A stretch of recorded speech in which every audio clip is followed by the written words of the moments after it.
علامہ اقبال کا الزم ہستی سے تو ابرا ہے مانند حباب. آپ اندازہ کیجئے یہ کائنات، ہستی، یہ تو پیسیفک اوشن سمجھیے. الزم ہستی سے تو، اب تیری حیثیت کیا ہے؟ حباب، جیسا سطح سمندر کے اوپر یہ بلبلے ہیں، بس ہماری حیثیت اس کی صفت کچھ نہیں. الزم ہستی سے تو ابرا ہے مانند حباب، اس نیا خانے میں تیرا امتحان ہے زندگی. یہ جو دور ہے ہمیں دیا گیا ہے زندگی کا، یہ جو ہے اس زندگی میں سے کاٹ دیا گیا کچھ حصہ. پہلا حصہ جو تھا وہ روحانی، اس کے بعد موت آ گئی، پھر وہ زندگی آئی جو اس دنیا کی ہے، پھر موت آ جائے گی. ان دو موتوں کے درمیان ایک زندگی ہے، اور ایک پہلی موت سے پہلے بھی زندگی تھی، اور دوسری موت کے بعد کی زندگی. 5 ادوار پھر میں گنوا رہا ہوں آپ. اس حوالے سے جو مقصد حیات ہے دنیاوی، وہ ہے امتحان. اس لیے میں نے وہ آیات آپ کو سنائی. تبارک الذی بیدہ الملک وہو علی کل شیء قدیر الذی خلق الموت والحیات لیبلوکم ایکم احسن عملا. اس نے یہ موت و حیات کا سلسلہ کیوں پیدا کیا؟ کیوں یہ دو موتوں کے درمیان یہ چھوٹی زندگی علیحدہ کر دی اور ان زندگیوں سے علیحدہ کر دیا جو پہلے تھی اور بعد میں آنے والی ہے اور جو ابدی ہے؟ خلق الموت والحیات لیبلوکم ایکم احسن عملا، یہ امتحانی وقفہ ہے تمہارا، وہ تمہیں آزمانا چاہتا ہے. بلا یبلو، اسی سے ابتلا کا لفظ بنا ہے، باب افتعال، امتحان لینا، آزمانا. لیبلوکم ایکم احسن عملا، تاکہ اللہ جانچے تمہیں، پرکھے کون ہے تم میں سے اچھے عمل کرنے والے. پھر یہی بات جو ہے بہت اور شاندار انداز میں سورہ کہف میں آئی ہے. انا جعلنا ما علی الارض زینۃ لها لنبلوہم ایہم احسن عملا. اس زمین پہ جو کچھ ہم نے بنایا ہے اس کا سنگھار ہے، زینت ہے.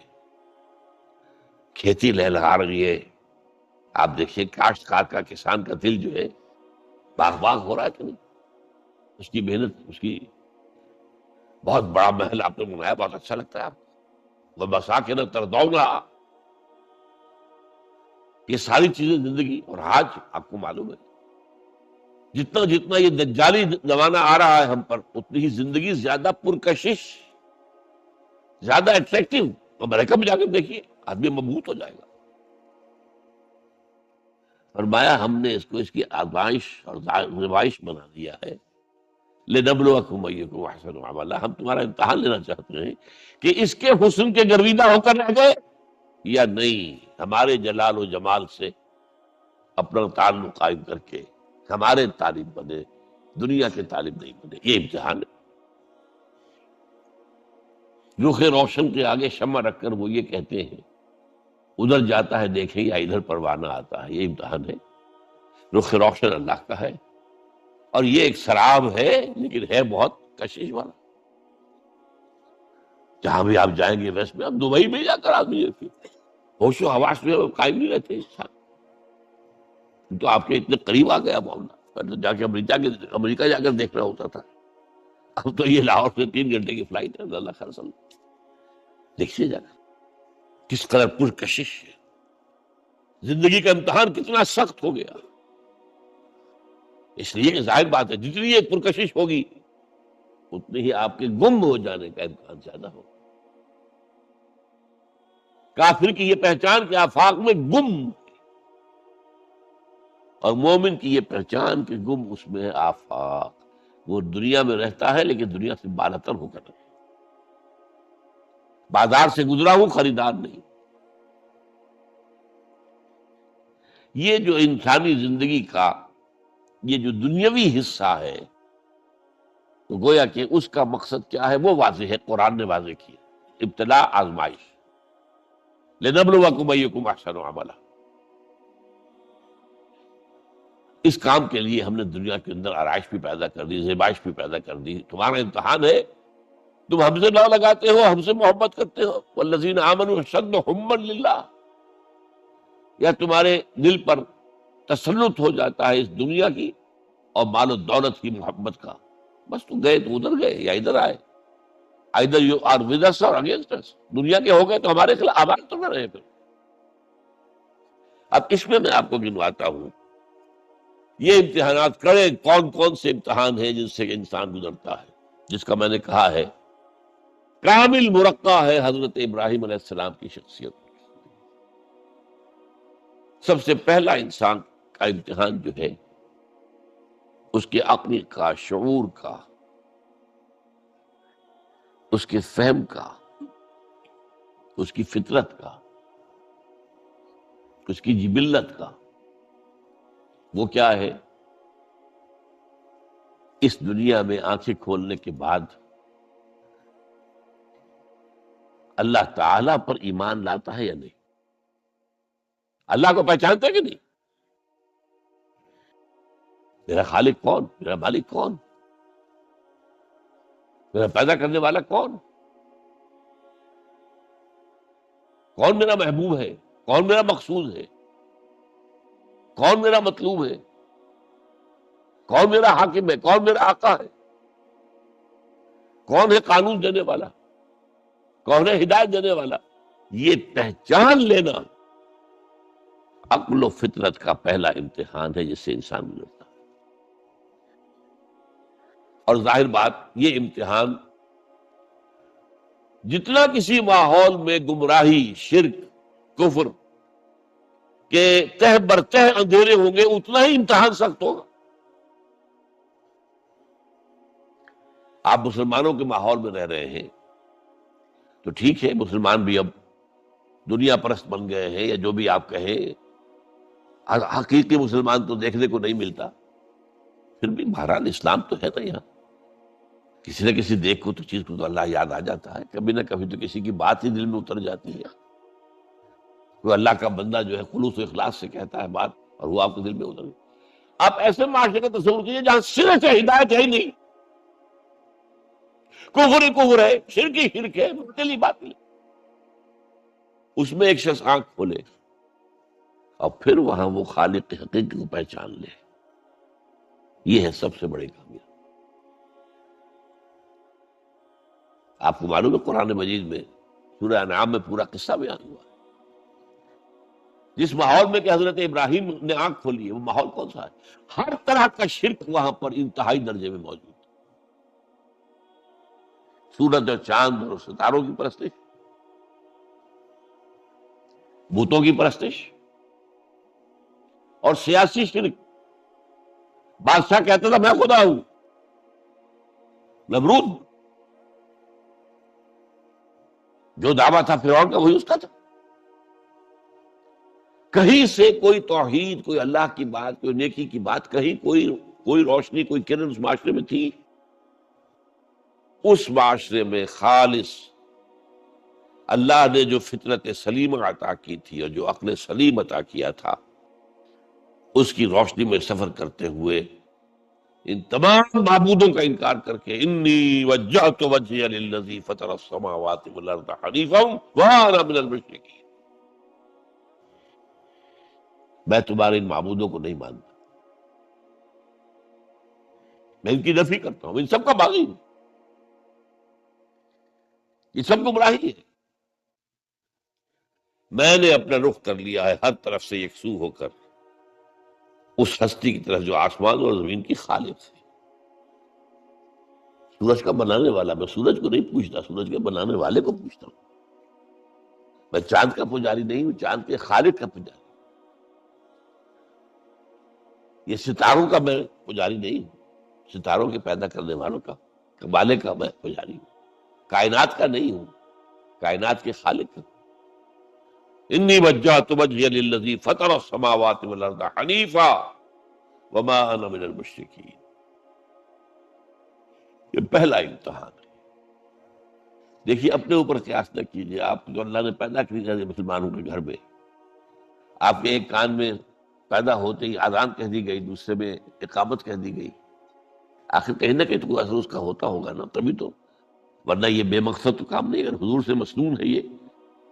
کیا پتہ ہمارے تحت الشعور کی کون سی ٹیپ جو ہے وہ سو چل رہی ہو اور اس کے اوپر جو ہے یہ نقش ہو گئے، کچھ نہیں کہہ سکتے. لیکن وہاں جو کچھ بھی نہیں تھا. کفری کفر، سیاسی شرک، مذہبی شرک، ستارہ پرستی کا شرک، بت پرستی کا شرک. اس میں ایک نوجوان، سلیم الفطرت نوجوان، اس نے ان تمام سے رخ موڑ کر ایک اللہ کی ہستی کی طرف. اب آپ سوچئے دوسرا امتحان آتا ہے. حق پر پہنچ تو گئے، حق پر کھڑے رہنا آسان نہیں.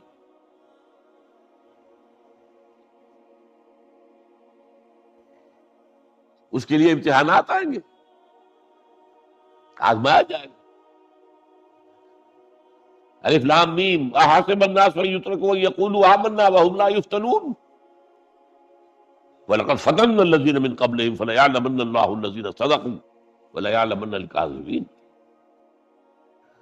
ہم تو آزماتے ہیں. پھر تم نے کہہ تو دیا ربی اللہ، اچھا آپ دیکھتے ہیں تمہیں جانچیں گے، پرکھیں گے، امتحان لیں گے تمہارے. وہ امتحان کیا تھا؟ اسی کو کہا نا سورۃ حامیم سجدہ میں، ان الذین قالوا ربنا اللہ ثم استقاموا، بے شک وہ لوگ جنہوں نے کہا ہمارا رب اللہ ہے اور پھر جم گئے. یہ جم جانا جو ہے، اس استقامت میں قیامت مضمر ہے. سب سے پہلے گھر میں جنگ ہوئی. باپ کہتا ہے ابراہیم کیا؟ اراغب انت عن آلہتی یا ابراہیم، اے ابراہیم یہ کیا تم میرے آلہہ، میرے جو معبود ہیں ان سے تم نے روگردانی کر دی ہے. اور ابراہیم سمجھا رہے ہیں یا ابتے، ابا جان، انی قد جانی من العلم ما لم یاتک فاتبعنی اہدک صراطا سویا. ابا جان میرے پاس وہ علم آیا ہے جو آپ کے پاس نہیں آیا. مجھے اللہ نے وحی کے ذریعے سے ہدایت کاملہ عطا کر دی ہے، تو آپ کو میری پیروی کرنی پڑے گی. دیکھیے بات الٹی ہو رہی ہے. وہ باپ ہے، تم بیٹے ہو. وہ کہہ سکتا ہے میں نے اپنے یہ بال دھوپ پہ سفید کیے، تم کل کے بچے، آج تم مجھ سے مطالبہ کر رہے ہو. دلیل پہلے دے دی ہے. یا ابت انی قد جانی من العلم ما لم یاتک، وہ علم کا وہ شعبہ آپ کے پاس ہے ہی نہیں جو اللہ نے مجھے وحی کے ذریعے سے دے دیا. لہٰذا آپ کو میری پیروی کرنی ہوگی. یا ابت لا تعبد الشیطان، ابا جان دیکھیں شیطان کی پیروی نہ کیجیے. انہ قال للرحمن عصیا، وہ تو رحمان کا بڑا گنہگار تھا، سرکش تھا، باغی تھا. یا ابت انی اخاف ان یمسک عذاب من الرحمن فتکون للشیطان ولیا. ابا جان مجھے بڑا اندیشہ ہے کہ آپ کہیں اللہ کی نگاہ میں شیطان کے ساتھیوں میں شمار نہ ہو جائیں اور پھر آپ پر اللہ کا عذاب نہ آ جائے. لیکن جواب کیا دیا باپ نے؟ اراغب انت عن آلہتی یا ابراہیم لئن لم تنتہ لارجمنک واہجرنی ملیا. اے ابراہیم میرے آلہہ، میرے معبودوں سے روگردانی کر رہے ہیں، باز نہیں آؤ گے سنگ کر دوں گا، پتھر مار مار کے ہلاک کر دوں گا، اور نکل جاؤ، دفع ہو جاؤ میری نگاہوں کے سامنے سے. وہ فطرت سلیمہ کا حامل نوجوان کیا کہتا ہے؟ قال سلام علیک، اچھا ابا جان آپ پر سلامتی ہو. میں قال سلام علیک، میں جاتا ہوں، گھر چھوڑ کے جا رہا ہوں، لیکن میں اپنے رب سے آپ کے لیے دعا کروں گا کہ وہ آپ کو ہدایت دے. وہ مجھ پر بڑا مہربان ہے، مجھے امید ہے کہ وہ میری اس دعا کو رد نہیں کرے. اب اس سے آگے بات بڑھی. ابراہیم سوچتے ہیں کہ ان لوگوں کے اوپر تیشہ زوردار مارنا ہوگا، یہ جاگنے کو تیار نہیں ہے. میں ان سے کہتا ہوں تو ہاں کہتے ہیں، ہاں ٹھیک تو کہہ رہے ہو تم، لیکن نہیں بھائی یہ ہمارے آباء و اجداد کا دین ہے، اس پہ چلے آ رہے ہیں، کیسے چھوڑ دیں ہم؟ بات تو تمہاری ٹھیک لگتی ہے ابراہیم، تم بات تو صحیح کر رہے ہو، لیکن سورہ عنکبوت میں فرمایا مودۃ بینکم فی الحیاۃ الدنیا. حضرت ابراہیم نے کہا تم اپنے دنیا کی زندگی کی محبتوں کی وجہ سے جکڑے ہوئے، ورنہ تمہیں معلوم ہے میں نے کھول دیا تم پر کہ یہ سب بکواس ہے، یہ تمہارے عقائد جو بے بنیاد ہے. لیکن دنیاوی محبتیں یہ تعلق جو ہے تمہیں کھڑا کیے ہوئے ہے. جب انہوں نے دیکھا کہ ان پر، اسی اقبال کا شعر ہے کہ پھول کی پتی سے کٹ سکتا ہے ہیرے کا جگر، مرد ناداں پر کلام نرم و نازک بے اثر. مرد ناداں پر کلام نرم و نازک، اس کے اوپر تو وہ ہتھوڑا چلانا پڑتا ہے. وہ ہتھوڑا چلانے کی سوچی. ان کا کوئی تہوار آ رہا تھا جس میں جا کے باہر میدان میں جا کے کوئی پوجا کرنی تھی کسی خاص ستارے کی، اور پورا شہر خالی ہو جانا تھا. حضرت ابراہیم نے کہا میری طبیعت تو ٹھیک نہیں، میں تو آپ لوگوں کے ساتھ نہیں جاؤں گا، آپ جائیے. سب چلے گئے، پورا شہر خالی ہو گیا. اب انہوں نے ہاتھ میں ہتھوڑا لیا، وہ بت خانے میں گھس گئے اور سب بتوں کو توڑ کے چورا چورا کر دیا. لیکن طبیعت میں ایک عجیب قسم کا ایک مٹھاس والا مزاح تھا، تو اس ایک سب سے بڑے بت کو چھوڑ دیا اور اس کے کندھے پر وہ تیشہ رکھ دیا. اب جو وہ رات کو واپس آئے ہوں گے، آپ سوچئے ذرا، آج بھی ہندوستان کے شہر متھرا میں یا بنارس میں کہیں بتوں کے ساتھ کے کوئی حشر کر دے تو کیا قیامت آئے گی. کیا کیا؟ من فعل ھذا بآلہتنا، کون وہ جس نے ہمارے معبودوں کا یہ حشر کیا؟ بہت کچھ کر کے کچھ لوگ، ہاں ہم سنتے تھے ایک نوجوان جو ہے وہ کچھ ان کا ذکر کیا کرتا تھا ان بتوں کا کہ ان میں کچھ نہیں ہے، کچھ نہیں ہے، کچھ باغیانہ خیالات کا اظہار کیا کرتا تھا. وہ ابراہیم بلاؤ، حاضر کیا گیا. یا ابراہیم انت فعلت، کیا تم نے یہ؟ مجھ سے کیا پوچھتے، اس بڑے بت سے پوچھو، اس سے پوچھو. بھائی سارے ٹوٹے ہوئے، یہ سالم کھڑا ہے. اور نمبر دو، جسے کہتے ہیں پولیس کی اصطلاح میں آلہ واردات، قتل کیا تھا تو کس چیز سے کیا تھا وہ بھی برآمد ہو گیا، وہ چھری بھی مل گئی ہے، اس پر خون کے دھبے بھی ہیں. اور آج تو آپ کو معلوم ہے کہ خون کے قطرے سے بھی پتہ چل جاتا ہے کہ کس کا خون تھا، جینیٹکس کے ذریعے سے. تو اس نے کیا ہوگا کہ ابراہیم عقل کے ناخن لو، ان سے پوچھے یہ بات کرتے کوئی؟ اف لکم، تو ہے تم پر، تم پوچھتے ہو ان کو جو بات تک نہیں کر سکتے، جو اپنا دفاع نہیں کر سکتے، جو اپنے آپ کو بچا نہیں سکتے. ایک عام انسان بھی دفاع کرتا ہے اپنا. فَرَجَعُوا إِلَىٰ أَنفُسِهِمْ، اب انہوں نے اپنے اندر دلوں کی طرف دھیان کر کے سوچا کہ واقعی ابراہیم صحیح کہتا. لیکن پھر لوٹے، پھر وہ عصبیت، پھر وہ آباء و اجداد کے ساتھ تعلق، پھر وہ معاشرتی نظام. انہوں نے کہا بس اس کو قتل کرو، اب اس کو ختم کر دو. یہ اس کو فیس کرنا، آپ سوچ لیجیے یہ کتنے بڑے امتحان کی بات تھی، کتنے بڑے جگر کی بات تھی. اچھا چونکہ وہاں نظام بھی تھا، بادشاہ کے دربار میں حاضری ہو گئی. ابراہیم ہم نے سنا تم ہمارے سوا کسی کو خدا مانتے ہو؟ جی ہاں. کون ہے وہ خدا؟ فرمایا میرا رب وہ ہے جو زندہ رکھتا ہے اور مارتا ہے. ربی الذی یحیی و یمیت، قال انا احیی و امیت، میں بھی زندہ رکھتا ہوں اور مارتا ہوں. فوراً جو ہے حکم دیا، جیل خانے سے 2 قیدیوں کو بلایا، ایک کی گردن اسی وقت مار دی، دیکھو میں نے مروا دیا کہ نہیں، ہے نہیں میرے پاس اختیار. اور ایک کا جاؤ، اسے چھوڑ دی. تو میں خدا ہوا کہ نہیں؟ حضرت ابراہیم نے سمجھ لیا کہ اب یہ جس قسم کی کچ بحثی میں آ گیا ہے، یہاں بھی کوئی ہتھوڑا چلانا پڑے گا.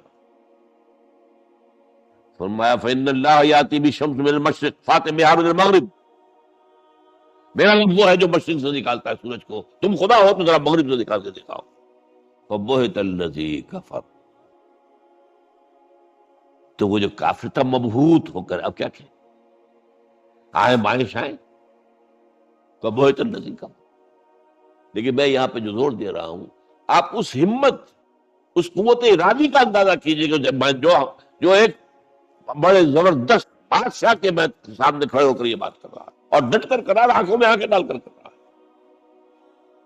ان الذين قالوا ربنا الله ثم استقاموا تتنزل عليهم الملائكة الا تخافوا ولا تحزنوا وابشروا بالجنة التي كنتم توعدون. یہ کیفیت. تو پہلا امتحان تو ہے ان مادی غلافوں میں لپٹے ہوئے ہونے کے باوجود حق کو پہچان لینا. اس مادی کائنات میں گم نہ ہو جانا، اس سے ماورا، اس سے بلندتر ہو کر اس ہستی کو پہچاننا جس نے اس کو پیدا کیا. انی وجہت وجہی للذی فطر السماوات والارض حنیفا وما انا من المشرکین. پھر اس پر قائم رہنا اور بڑے سے بڑا رزق لینا. آپ نے گھر سے نکال دیا، ٹھیک ہے چل جا رہا. قال السلام علیک ساستغفر لک ربی انہ کان بی حفیہ. موت کو فیس کیا ہے تو اس طرح کیا ہے. اور کیسا جواب دیا ہو کیسا. میں نے کہا ایک مذاق کا انداز تھا ان کے عمل میں کہ اس سے پوچھو ایک صحیح سالم کھڑا باقی ٹوٹے ہوئے تو کہنے والا یہ سرکمسٹانشل ایویڈنس کیا ہوتا ہو. آج بھی آپ کے ہاں مقدمات کے اندر ایک سرکمسٹانشل ایویڈنس بھی تو ہوتا ہے نا. حالات قرائن کی کیا گواہی ہے. تو وہ سالم ہے باقی سب ٹوٹے ہوئے. دوسرے یہ کہ آلہ جو ہے اس کے پاس سے برآمد ہو رہا ہے، اس کے کندھے پر رکھا ہوا. اور پھر یہ کہ بادشاہ کے دربار میں جا کر جس طرح اس کو انکار کیا ہے اس کی خدائی کا. ان کا ٹھیک ہے اس کو تو اب زندہ آگ میں ڈالو اور یہ گر جائے، ختم کر دو بس. ہم اچھا اس کے لیے تیاریاں کی گئی ہیں. سورہ صافات میں اس کا ذکر موجود ہے. تو اب حضرت ابراہیم دیکھ رہے ہیں کہ میرے لیے آگ کا الاؤ تیار ہو رہا ہے بہت بڑا. ایک اوپر مچان بنائی گئی ہے جہاں سے کہ ان کو پھینکنا ہے آگ میں. سب ہو رہا ہے. وہ سب یہ کس لیے کر رہے تھے؟ یہ نوجوان کے ہوش ٹھکانے آ جائیں گے جب آگ دیکھے گا سامنے. ابھی تو کوئی آیا نہیں نا امتحان اس پر. اسی لیے قرآن میں آیا ہے کہ ہم نے ان کو ناکام کر دیا جنہوں نے کہ یہ آزمائش ڈالی تھی. حضرت ابراہیم کود گئے. اقبال کہتا ہے بے خطر کود پڑا آتش نمرود میں عشق، عقل ہے محو تماشائے لبے بام ابھی. دیکھیے یہ دو عقلیں ہیں، یہ سمجھ لیجیے. ایک عقل وہ ہے جو پہچان لے، ایک عقل وہ ہے جو آگے چلنے سے روکے. دیکھو جواب ٹھیک نہیں تمہارا، کیا کر رہے ہو؟ اپنی جان سے کھیل رہے ہو، جان سے چلے جاؤ گے. تو عقل جو ہے ایک معنی میں وہ حقیقت کو پہچاننے میں مددگار ہے، اگرچہ منزل تک نہیں پہنچا سکتی. گزر جا عقل سے آگے کہ یہ نور چراغ راہ ہے منزل نہیں ہے. راس چراغ رکھا ہے تو روشنی تو ہو جائے گی نا، کچھ نہ کچھ دکھا دے گی. بس یہ چراغ راہ ہے، یہ آخری منزل تک عقل نہیں پہچان سکتی. یہ تو فطرت انسانی ہے، قلب ہے، روح انسانی ہے، وہ پہچانتی ہے. اور عقل گو آستان سے دور نہیں، اس کی قسمت میں پر حضور نہیں، حاضری نہیں ہوتی وہاں. اللہ تک پہنچانے والی شے عشق ہے، اللہ کی محبت ہے. آگے چلنے سے تو عقل روک. عقل کا لفظ جو ہے وہ اس سے پہلے یقیناً کئی مرتبہ میں نے یہاں پہ بیان کیا ہوگا. عقل کے معنی ہے روکنے والی.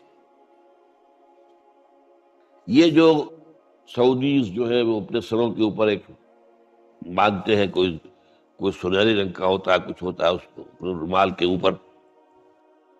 اس کو اقال کہتے ہیں، اقال. یہ ان کی پرانی بدویانہ، جب ان کو کھانے پینے کو بھی نہیں ملتا تھا، بھوکے پیاسے ننگے پاؤں ننگے بدن رہتے تھے، اس وقت سے یہ رواج ہے. ان کی ساری زندگی جو ہے گھومتی تھی اونٹ کے گرد. اونٹی کا گوشت کھا لینا ہے، اونٹی کا دودھ پی لینا ہے، اونٹ کے اوپر سواری کر لینی ہے، اونٹ کی کھال سے جو ہے وہ خیمے بنا لینے ہیں، اونٹ کے بالوں سے اپنے لیے کوئی کمبل بنا. اونٹ ہی اونٹ تھا. جیسے ہمارے یہاں پنجاب میں جس علاقے کو کہا جاتا ہے جو جانگلی علاقہ، وہ بھینس ہی بھینس تھی، بھینس کا کلچر تھا وہاں.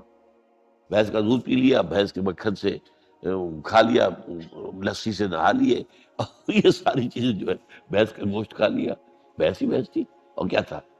یہ مج کلچر تھا یہاں کا سارا، یہ جو آپ کے ہاں جانگلی کہلاتے، یہ تو آباد کار آئے ہیں جلندھر سے، ہوشیارپور سے، گرداسپور سے، وہ آباد کاروں نے آ کے پھر یہاں پر جو ہے وہ ساری چیزیں بتائی ہیں، ورنہ یار کس کو جانتے، گڑ کی نہیں جانتے، گڑ کس بلا کا نام نہیں جانتے، چینی تو بہت دور کی بات، گڑ نہیں جانتے۔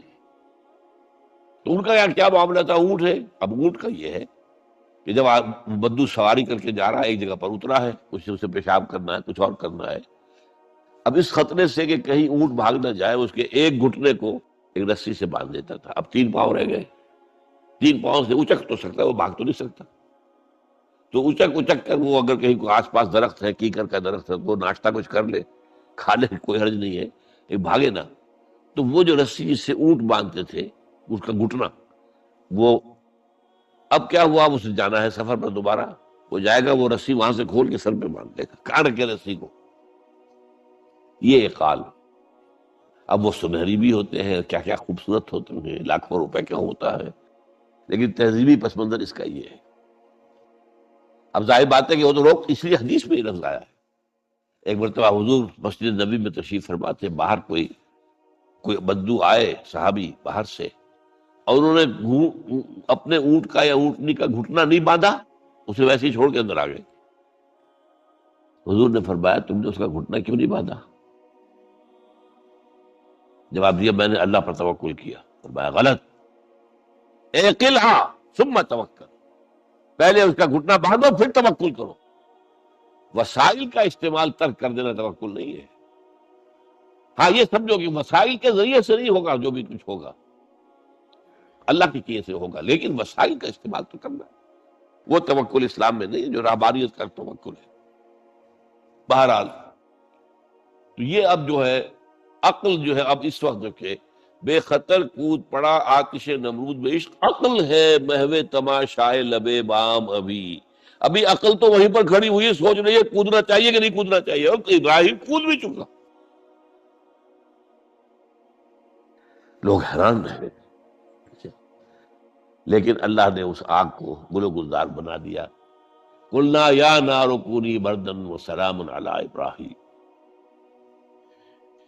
اب آیا چوتھا امتحان کہہ لیجیے اس کو، یہ رسولوں کے باب میں اللہ کا قاعدہ ہے، اس قوم کی طرف کسی رسول کو بھیجیں، اگر وہ قتل کرنے پر آمادہ ہو جائے رسول کو، تو پھر وہاں سے ہجرت کی اجازت ہوتی ہے۔ جیسے حضور جب دارالندوہ میں فیصلہ ہو گیا کہ اب قتل کر دو محمد کو صلی اللہ علیہ وسلم، اس سے پہلے یہ اندیشہ تھا جب تک کہ ابو طالب زندہ تھے کہ چچا سپورٹ پر ہے ابو طالب، اب بنو ہاشم کا وہ سردار ہے، تو یہ ہماری جو ہے ان فائٹنگ ہو جائے گی، ٹرائبل، انٹر ٹرائبل یا انٹرا ٹرائبل کہنا چاہیے، کہ قریش کے اندر ہی آپس میں جب ہم لڑ پڑیں گے تو ہماری جو دھاک بیٹھی ہوئی ہے پورے عرب میں وہ تو ختم ہو جائے گی۔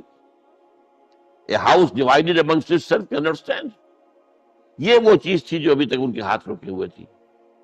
اب ابو طالب مر گئے، اب جو سردار ہے بنو ہاشم کا وہ ابو لہب ہے، وہ حضور کا وزیر سب سے بڑا دشمن ہے، لہذا فیصلہ ہو گیا۔ تب آپ گئے ہیں طائف، اور وہاں سے بھی ناکام آئے ہیں۔ اس کے بعد یہ ہے کہ باقی سب صحابہ کو آپ نے اجازت دے دی چلے جاؤ مدینے، لیکن ابھی آپ منتظر رہے جب تک کہ ایکسپریس پرمیشن نہ آئے، رسول اپنی جگہ چھوڑ نہیں سکتے۔ بہرحال یہ ایک علیحدہ معاملہ ہے، اس میں تھوڑی سی خطا ہو گئی تھی حضرت یونس علیہ السلام کے ساتھ، کہ وہ اپنی قوم کے اس رویے سے دل برداشتہ ہو کر غصے کے اندر بھرے ہوئے، یہ ماننے والے نہیں، ناہنجار لوگ چھوڑ کر چلے گئے، اگرچہ اللہ کی اجازت ابھی نہیں آئی تھی۔ یہی وجہ ہے اللہ نے انہیں سزا دی، مچھلی کے پیٹ میں رہے، وہاں وہ استغفار کرتے رہے، لا الہ الا انت سبحانک انی کنت من الظالمین، پھر اس ہیل مچھلی نے اگل دیا ان کو، اور ساحل کے اوپر رہے، اس کا پورا ذکر ہے قرآن مجید میں۔ بہرحال تو یہ اب معاملہ آ گیا وطن کو چھوڑنے کا، لہذا ہجرت کی۔ اب ان قال انی ذاہب الی ربی سیہدین، ٹھیک ہے تم لوگوں کا حال یہ ہے، میں نے تمہیں ہر طرح سمجھایا، نرم بھی سمجھایا، گرم بھی سمجھایا، تمہارے اوپر ہتھوڑے بھی برسائے اور پھول بھی برسائے. تم کسی طرح ماننے والے نہیں ہو. اب تم میری جان کے دشمن بن گئے ہو تو ٹھیک ہے، پھر میں جاتا ہوں. انی ذاہب اللہ ربی سیہدین رب ہب لی من الصالحین. ایک دعا اور نکل آئی اس وقت دل سے، اے اللہ مجھے صالح اولاد عطا فرما. 80 برس سے تجاوز ہو چکی تھی عمر، اولاد نہیں تھی. آپ کے اپنے خاندان سے تھیں جو اہلیہ تھی سارا رضی اللہ تعالیٰ عنہ، بانجھ نہیں ہوئی، اولاد نہیں ہوئی، اللہ کی مرضی. بہرحال حضرت ابراہیم کے ساتھ ہجرت کرنے والوں میں حضرت سارا بھی تھی آپ کی اہلیہ، حضرت لوط بھی تھے آپ کے بھتیجے، اور حضرت لوط کی اہلیہ بھی تھی. یہ اہلیہ جو ہے لوط کی، یہ مومنہ تھی، یہ ساتھ انہوں نے ہجرت کی ہے. بعد میں جب انہیں اللہ تعالیٰ کے حکم سے حضرت ابراہیم نے بھیج دیا سدوم اور عامورہ کی بستیوں کی طرف، تو وہاں شاید معلوم ہوتا کوئی اور شادی کی ہے، وہ کافرہ رہی، اور اس نے جو ہے حضرت لوط کے ساتھ جو ہے خیانت کا معاملہ کیا، وہ ایک علیحدہ معاملہ ہے. بہرحال اس وقت جو دعا کی رب ہب لی من الصالحین، اس کے جواب میں اللہ نے فوراً ہم نے اسے ایک غلامن فبشرناہ بغلام حلیم، ہم نے انہیں بشارت دے دی ایک بہت ہی بردبار، حلیم الطبع، متحمل مزاج بیٹے کی. یہ اسماعیل کی تعریف ہے. نوٹ کر لیجیے گا، دوسرے بیٹے ہوئے حضرت سارہ کے بعد میں، ان کو کہا گیا ہے غلام علیم عالم. حضرت اسماعیل کے لیے کہا گیا ہے غلام حلیم، بہت بڑے حلیم، متحمل مزاج، بہت باز. اس کا بھی تھوڑی سی داستان بیان کر دوں. حضرت سارہ کہاں کے یہاں اولاد نہیں تھی. حضرت ابراہیم ہجرت کر کے آئے تھے، کہاں سے پیدا کہاں ہوئے تھے؟ شہر یہ جو عراق کا اس وقت کا سب سے بڑا شہر تھا، صدر مقام تھا، وہاں پیدا ہوئے تھے. وہاں سے ہجرت کر کے کہاں آئے؟ شام میں علاقہ، خاص طور پر فلسطین کا جو ہے کنعان، یہاں آ کر آپ نے ڈیرا اپنا جما دیا. اور اس کے قریب میں ہی 2 بستیاں تھیں جہاں پر کہ وہ سوڈومی والا معاملہ جو ہے آپ کو معلوم ہے، بدترین جو ہے گندگی تھی ان کے اندر، جہاں حضرت لوط علیہ السلام کو بھیجا. پھر انہوں نے ایک سفر کیا مصر کا. اس کی وجہ بھی سمجھ لیجئے، مصر میں اس وقت جو خاندان حکمران تھا وہ عرب تھا اصلا، وہ مصری نہیں تھے، وہ فرائضہ نہیں تھے، وہ مصر کے تھے. عرب سے آ کر لوگوں نے قبضہ کیا. تو حضرت ابراہیم وہاں گئے، وہاں ان کی بڑی پذیرائی ہوئی. ایک حادثہ سا بھی ہوا کہ یہ اندیشہ تھا کہ کہیں حضرت سارہ بہت خوبصورت تھی، تو کوئی بادشاہ جو ہے، وہ بادشاہوں کے اپنے انداز ہوتے ہیں، تو کوئی جو ہے کوئی غلط حرکت نہ کرے. تو کہا کہ سارہ سے کہا کہ میں جب یہ مجھ سے پوچھے گا یہ کون ہے تو میں کہہ دوں گا میری بہن ہے. نہیں میں کہوں بیوی، تو پھر تو وہ کہے گا ٹھیک ہے پھر یہ اب میں لیتا ہوں اس کو، بہن ہے. بہرحال اس میں جو بھی ہوا، اللہ تعالیٰ نے حضرت سارہ کی عزت بھی بچائی. وہ معجزہ دیکھا حضرت ابراہیم کی طرف سے جو اللہ نے پیش کیا، جیسے حضرت سارہ کو مصر کے بادشاہ کی اس غلط نیت سے بچائے رکھا. پھر اس شخص نے جو ہے اپنی بیٹی ہاجرہ یہ خدمت میں پیش کی. یہ ہاجرہ کنیز نہیں تھی، یہ اصل میں یہودیوں نے مشہور کر دیا. یہودی کہتے ہیں کہ اصل بیوی تو تھی حضرت سارہ، اور سارہ کے ہاں اولاد بعد میں ہوئی ہے، وہ ہے اسحاق کے بیٹے ہیں یعقوب کی اولاد ہم ہیں. تو اصل تو ابراہیم کی اولاد ہم ہیں. ہاجرہ جو ہے تو کنیز تھی، لونڈی تھی، لہذا اس کی وہ عزت ہی نہیں. اسماعیل کی تو وہ عزت ہی نہیں، اسماعیل کا وہ مقام ہی نہیں. یہ یہودیوں کا قول ہے. لیکن وہ اصل میں کنیز نہیں تھی، وہ بیٹی تھی، شہزادی تھی. بلکہ تاریخ نے اپنے آپ کو پھر دہرایا ہے کئی ہزار سال بعد. حضور نے صلح حدیبیہ کے بعد جب خطوط لکھے ہیں دعوتی بادشاہوں کے نام، شہنشاہ ایران، شہنشاہ روم، مقوقس مصر، نجاشی حبشہ، خطوط لکھے، تو مقوقس جو ایک طرح کا بادشاہ تھا، پیٹریارک تھا، جو الیگزینڈریا کا، اس نے اکرام کیا حضور کے جو سفیر تھا ان کا بڑی عزت کی، احترام کیا، اور پھر حضور کی خدمت میں دو جو ہے خواتین کو بھی بھیجا. اب اس زمانے میں یہی رواج دنیا کے اندر چلتے تھے. اور یہ گھوڑا بھیجا، دلدل، وہ جو حضور صلی اللہ علیہ وسلم کا بہترین گھوڑا تھا. تو انہی میں سے ایک کنیز جو ہے ان سے حضور نے نکاح کیا، ماریہ قبطیہ. اور ماریہ قبطیہ سے اللہ نے اولاد دی حضور کو عمر کے آخری درجے میں. حضرت ابراہیم نام رکھا ان کا. نوٹ کیجیے، سائیکل مکمل ہو رہا ہے. ابراہیم گئے تھے مصر، وہاں سے ہاجرہ آئی، اور اس سے اسماعیل ہوئے، اسماعیل سے یہ ساری نسل چلی، محمد پیدا ہوئے. محمد کے نکاح میں پھر مصر سے آئی ہوئی ایک خاتون آئی ہے ماریہ قبطیہ، ان سے جو پیدا ہوئے ان کا نام ابراہیم رکھا. تو یہ گویا کہ یہ ایک عجیب سائیکل ہے.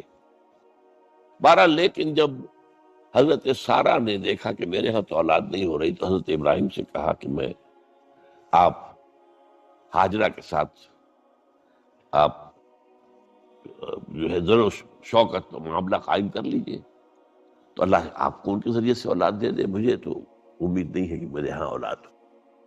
تو اس پر حضرت ابراہیم نے ان کے ساتھ وہ رشتہ قائم کیا، اور اللہ نے اسماعیل کا تھا بیٹا دے دیا.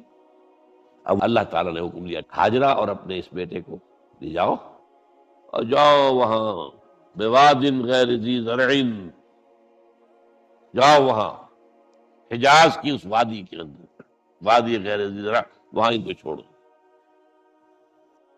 اب یہ امتحان دیکھیے، توکل کا امتحان. حضرت ابراہیم لے آئے، کوئی متنفس نہیں، کوئی گھاس تک پیدا نہیں ہو رہی. کوئی درخت کا ہونا تو اور بڑی بات ہے کہ کھجور کا درخت ہو یا کوئی اور درخت نہیں. پانی نہیں، پانی کا ایک مشکیزہ تھا ابراہیم کے پاس، وہ چھوڑ دیا. کچھ کھجوریں تھیں وہ دے دی اور چلے. حاجرہ پوچھتی ہے ہمیں کس کے پاس سارے چھوڑ کے جا رہے؟ کہنے لگے اللہ کے. یہ ہے توکل، اللہ کا حکم ہے. دعائیں مانگ مانگ کر رب ہب لی من الصالحین فبشرناہ بغلام حلیم.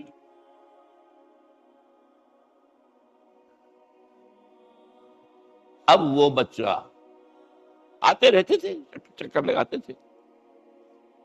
فلما بلغ معه السعی، جب وہ بچہ اسماعیل ان کے ساتھ بھاگنے دوڑنے کے قابل ہو گیا، کاموں میں ہاتھ بٹا رہا ہے، 13 برس کی عمر ہو گئی ہے، نوجوان. اب اندازہ کیجئے 100 برس کی عمر، بوڑھا آدمی، اولاد اب تک ہوئی نہیں تھی. یہ ایک اولاد مانگ مانگ کر دعا سے اللہ سے لی ہے. اب آخری امتحان آتا، اس سے آگے کوئی امتحان نہیں. اس بوڑھے شخص کی نخل تمنا ہری ہو رہی تھی اپنے بیٹے کو دیکھ کر. فلما بلغ معه السعی قال یا بنی انی اری فی المنام انی اذبحک فانظر ماذا تری. کہتے ہیں حضرت ابراہیم بیٹے، میں مسلسل دیکھ رہا ہوں خواب میں کہ میں تمہیں ذبح کر رہا ہوں. تو دیکھو، غور کرو، تمہاری رائے کیا ہے؟ نبی کا خواب بھی وہی ہوتا ہے، اس میں کوئی شیطنت جو ہے، کوئی شیاطین جن و انس کی کوئی مداخلت نہیں ہو سکتی. پھر یہ کہ پے بپے 3 دن، یا بنی انی اری فی المنام انی اذبحک فانظر ماذا تری. اب جواب سنیے، وہ حلیم، یا ابت افعل ما تؤمر ستجدنی انشاءاللہ من الصابرین. ابا جان کر گزریے جو آپ کو حکم ہو رہا ہے. تومر، ابرتا نہیں، تومر حکم ہو رہا ہے. جب 3 دفعہ آپ کو یہ حکم ہو گیا اللہ کی طرف سے، تو پھر دیر کائے پہ؟ یا ابت افعل ما تؤمر ستجدنی انشاءاللہ من الصابرین. آپ مجھے انشاءاللہ صابر پائیں گے. یہ وہ صابر اور حلیم ہونے کی شان ہے، جان دینے کے لیے تیار. اب یہاں بھی دیکھیے کہ یہودیوں نے اتنی تحریفیں کی ہیں. وہ ذبیح اللہ حضرت اسحاق کو کہتے ہیں. یہ بعد میں حضرت اسحاق پیدا ہوئے، 13 سال بعد. 100 برس کی جب عمر تھی حضرت ابراہیم کی تب ہوئے. اب وہ کہتے ہیں کہ ذبیح اللہ جو ہے وہ اسحاق ہے، اسماعیل تھے. مروا پہاڑی، جو مروا اور یہ موریا، وہاں پر بھی انہوں نے ایک پہاڑی کا نام رکھ دیا مروا. وہ کہتے ہیں یہاں پر اسحاق کو ابراہیم نے ذبح کرنے کی کوشش کی. سب بکواس. ایک بڑی عمدہ کتاب مولانا فراہی رحمۃ اللہ علیہ کی تھی، عربی، پھر اس کا ترجمہ ہوا، الرأی الصحیح فی من هو الذبیح. عربی میں کتاب تھی کہ ذبیح کون تھا، اسماعیل یا اسحاق، اس کے بارے میں صحیح رائے کیا ہے. یہ اس کتاب کا موضوع ہے. تو انہوں نے تورات کے حوالے سے ثابت کیا ہے. اصل میں ہوتا کیا ہے، چور لاکھ چیزیں چھپا بھی جائے اپنی تو کہیں نہ کہیں کلو چھوڑ جاتا ہے. آخر تفتیش ہوتی ہے، پولیس والے بھی جانتے ہیں کہیں نہ کہیں سے کوئی نہ کوئی کلو جو ہے، اب ساری چیزوں کو سمیٹنا مشکل ہوتا ہے اس کے لیے. تو اس کے اندر وہاں کلو موجود ہے، اسحاق اس کے اندر تورات کے اندر جس سے ثابت ہوتا ہے، انہوں نے ثابت کیا. الرأی الصحیح فی من هو الذبیح، اس کا میں نے ترجمہ شائع کیا تھا جب میں نے ابتدا کی ہے لاہور میں آ کر اپنے کام کی 1965 میں. تو دارالاشاعت الاسلامیہ میں نے قائم کیا تھا اپنا ایک دارالاشاعت پبلشنگ ہاؤس، اس سے وہ کتاب شائع کی تھی. اب بھی وہ چھپتی ہے، اب وہ اور پبلشر ہیں ان کے، وہ چھاپ رہے ہیں. بہرحال تو حضرت اسماعیل جو ہے وہ ذبیح اللہ، اللہ نے جب لٹا دیا، فلما اسلما وتلہ للجبین. اب یہاں پر ذرا نوٹ کیجئے، اسلما، جب دونوں نے اسلام کا مظاہرہ کیا، وہ جو میں نے کہا تسلیم، سر تسلیم ختم ہے جو مزاج یار میں آئے. بوڑھا باپ چھری لے کر تیار ہو گیا ہے، اور جوان بیٹا گردن ڈال کر بس صرف ایک احتیاط کی ہے کہ پیشانی کے بل لٹایا ہے تاکہ چہرہ سامنے نہ رہے. اتنی بات. چھری چلاتے ہوئے چہرہ اوندے بول لہو للجبین، پیشانی کے بل انہوں نے لٹا دیا اور پھر چھری چلائی.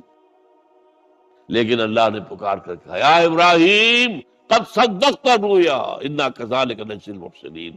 اے ابراہیم بس تم نے اپنا خواب پورا کر. میں نے آج سے بہت پہلے مضمون لکھا تھا اس پر، تو میں نے کہا تھا جس کا امتحان لیا جا رہا تھا وہ فیل نہیں ہوا، ممتحن کو بس کرنی پڑی، اللہ کو بس بس بس. ان ھذا لھو البلاء المبین. ابراہیم واقعی در یہ بہت بڑی آزمائش تھی، اس میں تم پورے اتر گئے.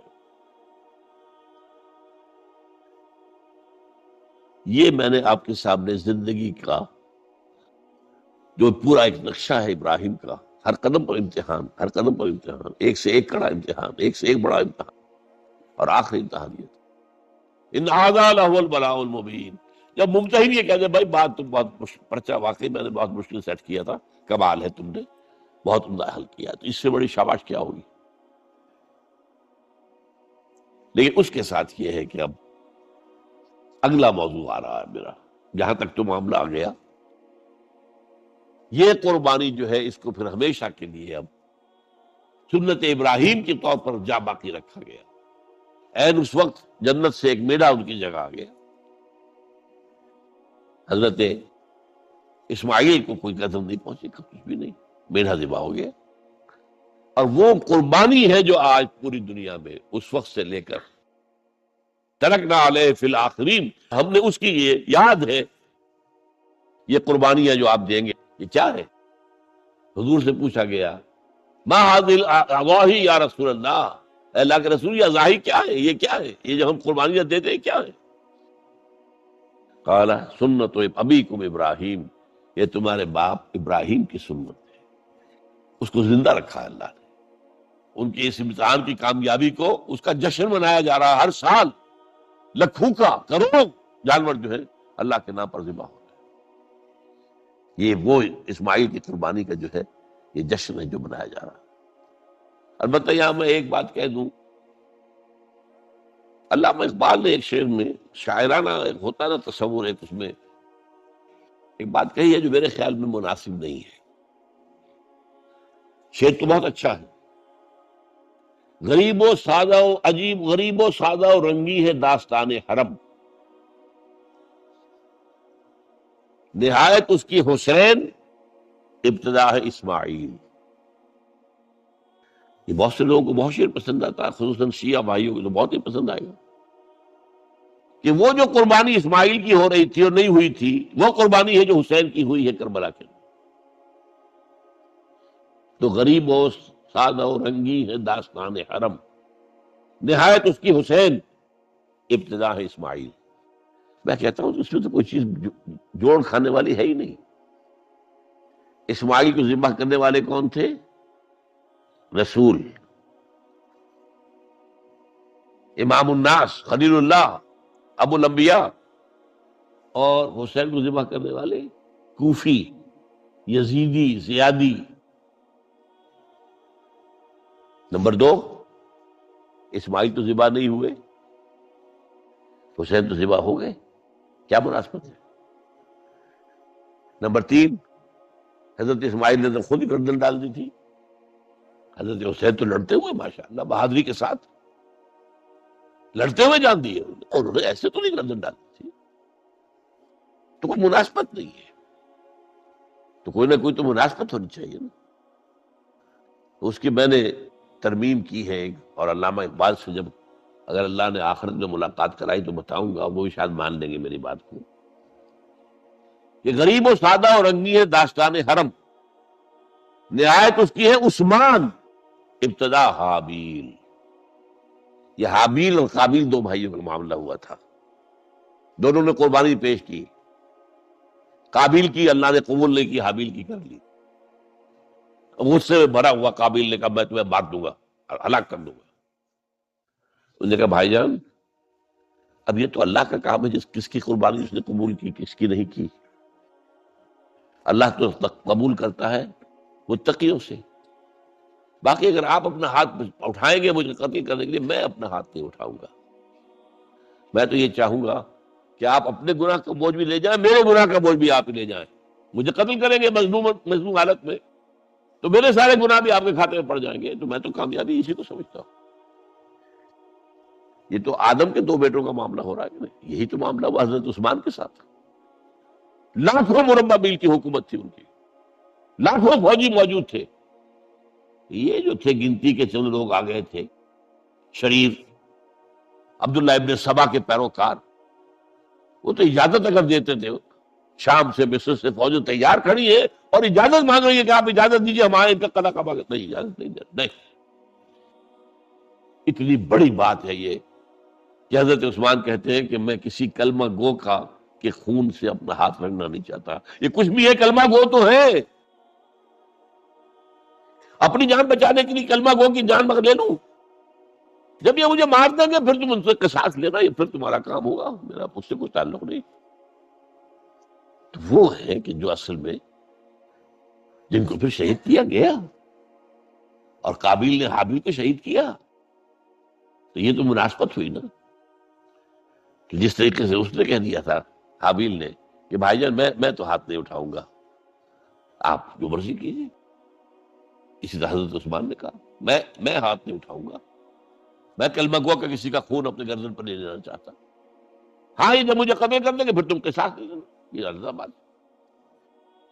تو میں نے اس شعر کو یوں کیا ہے، اب غریب و سادہ و رنگی ہے داستان حرم، پہلا مصرع تو یوں کا تو ہے، نہایت اس کی ہے عثمان، ابتدا حابیل۔ حضرت اسماعیل تو ہوئے ہی نہیں نا، نہ شہید ہوئے نہ ذبح ہوئے، وہ تو ہوئے ہی نہیں، واقع نہیں، وہ تو ایک امتحان تھا جو اللہ نے لیا اور چھری نے کاٹا ہی نہیں۔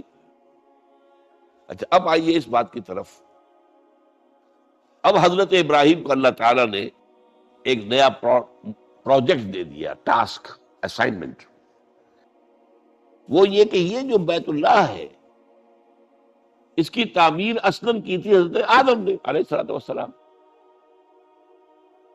چنانچہ سورہ آل عمران میں فرمایا گیا ان اول بیت وضع للناس للذی بمکہ مبارکا وہدی للعالمین، گھر جو بنایا گیا لوگوں کے لیے وہ ہے کہ جو مکے میں ہے۔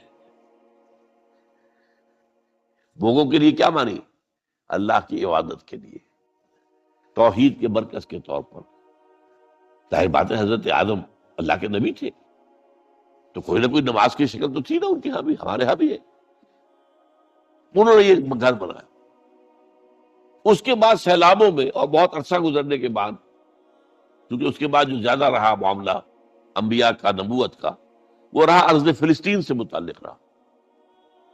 آپ کو معلوم ہے حضرت اسماعیل کے بعد سے لے کر حضور تک کوئی نبی رسول عرب میں تو آیا ہی نہیں. لہذا یہ ہے کہ یہ جو ہے یہ گھر، یہ اس کے بعد جو ہے عرصے تک چونکہ پڑا رہا.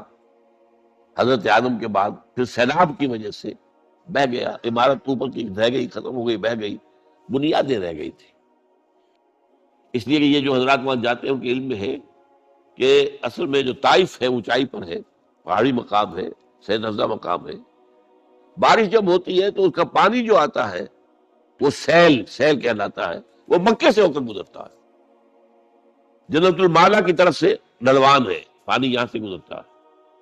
اور یہ مکہ جو ہے کعبہ، یہ عین یوں سمجھیے کہ ایک پیالے کے عین نیچے جو ہے باٹم میں، وہاں پر یہ کھڑا ہوا ہے. چاروں طرف پہاڑ ہے. تو سیلاب کی راہ گزر تھی یہ. تو اس وجہ سے یہاں سے وہ پھر حضرت آدم کا بنایا ہوا گھر جو ہے وہ ختم ہو گیا. اب اس کے بعد وَإِذْ بَوَّأْنَا لِإِبْرَاهِيمَ مَكَانَ الْبَيْتِ، جبکہ ہم نے ابراہیم کے لیے نشاندہی کر دی اس گھر کی جگہ کی کہ لو ابراہیم، یہ جہاں تمہارے ہم نے اولاد کو یہاں آباد کروایا تھا. ربنا انی اسکنت من ذریتی بواد غیر ذی زرع عند بیتک المحرم. اب اس گھر کی تعمیر کرو. چنانچہ یہ سورہ حج کے 2 رکوعوں کے اندر معاملہ آتا ہے. وَإِذْ بَوَّأْنَا لِإِبْرَاهِيمَ مَكَانَ الْبَيْتِ أَلَّا تُشْرِكْ بِي شَيْئًا وَطَهِّرْ بَيْتِيَ لِلطَّائِفِينَ وَالْقَائِمِينَ وَالرُّكَّعِ السُّجُودِ. اب یہ گھر تعمیر کرو ہمارا بیت اللہ، اور اس گھر کے اندر صفائی ستھرائی رکھو، پاک رکھو اس کو، شرک کی آلودگی سے بھی پاک، اور ویسے بھی کوڑا کرکٹ نہ ہو، ڈھیر نہ ہو، تاکہ اگر کوئی میرے بندے یہاں آئے رکوع و سجود کے لیے تو ایسا نہ ہو کہ کوڑا پڑا ہوا ہو، بدبو آ رہی ہو، کوئی اور پڑی ہوئی ہو. جب یہاں کھڑے ہو، یہاں اعتکاف کریں عاکفین، کیونکہ اس میں سورہ بقرہ میں جو ہے 2 کا ذکر ہے. وَعِدْنَا إِلَىٰ إِبْرَاهِيمَ وَإِسْمَاعِيلَ أَن طَهِّرَا بَيْتِيَ لِلطَّائِفِينَ وَالْعَاكِفِينَ وَالرُّكَّعِ السُّجُودِ. باپ بیٹے دونوں کو حکم دیا جا رہا ہے. یہاں سورہ حج میں 1 کا ذکر ہے. وَإِذْ بَوَّأْنَا لِإِبْرَاهِيمَ مَكَانَ الْبَيْتِ أَلَّا تُشْرِكْ بِي شَيْئًا وَطَهِّرْ بَيْتِيَ لِلطَّائِفِينَ وَالْقَائِمِينَ وَالرُّكَّعِ السُّجُودِ وَأَذِّنْ فِي النَّاسِ بِالْحَجِّ. اور ذرا اذان دو، پکارو لوگوں کو حج کے لیے. کہاں تک وہ اذان کی آواز گئی ہوگی، کہاں تک بات پہنچی ہوگی. اللہ کا حکم ہے، اذان دی ہے. اذن فی الناس بالحج یاتوک رجالا وعلی کل ضامر یاتین من کل فج عمیق لیشہدوا منافع لہم. پکارو لوگوں کو حج کے لیے، وہ آئیں، تمہارے پاس پیدل چل کر بھی آئیں گے اور اونٹنیوں کے اوپر بھی آئیں گے. اتنی دور سے آئیں گے کہ اونٹنیاں کمزور ہو جائیں گی، دبلی ہو جائیں گی چل کر. وہ آئیں گے تاکہ وہ دیکھیں اللہ تعالیٰ نے کیا کیا روحانی برکات اس جگہ رکھی ہوئی. لیشہدوا منافع لہم وَيَذْكُرُوا اسْمَ اللَّهِ فِي أَيَّامٍ مَّعْلُومَاتٍ عَلَىٰ مَا رَزَقَهُم مِّن بَهِيمَةِ الْأَنْعَامِ. اور یہاں پر آ کر وہ ہمارے حضور میں قربانی پیش کرے ہمارے وہ حیوان جو ہم نے بنائے ہیں، ان کو پیش کرے، ان کا خون بہائیں، نحر کرے ان کا، اور پھر فَكُلُوا مِنْهَا وَأَطْعِمُوا الْبَائِسَ الْفَقِيرَ. پھر اس قربانی میں سے خود بھی کھاؤ اور جو فقیر ہیں، مساکین ہیں، ان کو بھی دو اور بانٹو. یہ ہے وہاں سے جو حج چلا ہے، اور وہ چل رہا ہے آج تک. اللہ کا شکر، حج میں وقفہ نہیں آیا. ایک زمان میں تھا بدامنی کا تھوڑا سا، جس زمانے میں آ کر فاطمیوں نے حملہ کیا ہے اور یہاں سے حجر اسود بھی نکال کر لے گئے ہیں، اور تھوڑے عرصے کے لیے انہوں نے اپنی خلافت بھی قائم کی ہے مصر کے اندر. لیکن یہ کہ عام طور پر یہ سلسلہ چلا آ رہا اللہ کے فضل و کرم سے. 30 لاکھ آدمی حج کر رہا ہے. کیا تو کا رجالن، اب رجالن تو کوئی بھی نہیں آتا ہوگا، اب تو کاروں میں آتے ہیں، بسوں میں آتے ہیں، بڑے بڑے ٹرکوں میں آتے ہیں، بڑے اور ہوائی جہازوں سے آتے ہیں، لیکن یہ کہ یا تو کا رجالن وعلی کل ضامر یاتین من کل فج عمیق لیشہدوا منافع لہم، یہاں آ کر منفعت نفع کی چیزیں. میرا خیال تھا مالکم ایکس جو ہے ایک بہت بڑے لیڈر گزرے ہیں امریکہ میں، جو بلیکس ہیں، افرو امریکنز جو کہلاتے ہیں، وہ جب اسلام لے آیا تھا وہ بہت زبردست لیڈر تھا، بہت بڑا لیڈر تھا. اس نے یوں سمجھیے ایک طرح سے وہاں کے جو کالے تھے، جو غلامی کے اوپر کانے بیٹھے ہوئے تھے، ان کے اندر جو ہے ایک جذبہ پیدا کیا ہے، وہ اٹھے ہیں، کھڑے ہوئے، مقابلے کے اندر تیار ہوئے. مالکم ایکس، اس نے جو پھر اپنے مشاہدات لکھے حج کے، کہ میں نہیں سمجھتا کہ پوری دنیا میں کہیں اور یہ منظر، یہ مساوات، دو دو چادریں بس جسم کے اوپر. ان میں بادشاہ بھی ہیں تو وہ دو چادروں پہ ڈالے ہوئے جسم پر. آخر عرب کے بادشاہ بھی کرتے کہ نہیں کرتے حج؟ احرام تو وہی ہوگا. اور پھر جو بھی ایک مرکز کے گرد جو صفیں بنتی ہیں، میرا تو اپنا تاثر جو تھا، حالانکہ معلوم تھا کہ مسلمانوں کی تمام جتنے بھی فرقے ہیں ان کا جو ہے قبلہ تو وہی ہے، لیکن ایک ہوتا ہے علم میں کسی شے کا ہونا، ایک ہے دیکھنا. 1962 میں جب پہلی مرتبہ اللہ نے یہ شرف عطا کیا اور میں نے دیکھا، عجیب وہ منظر ہوتا ہے وہ دائرے کے اندر، اور یہ کوئی رکھنا نہیں پڑتا، نماز ایک سب مل کر پڑھ رہے ہیں، ایک ہی نماز پڑھ رہے ہیں.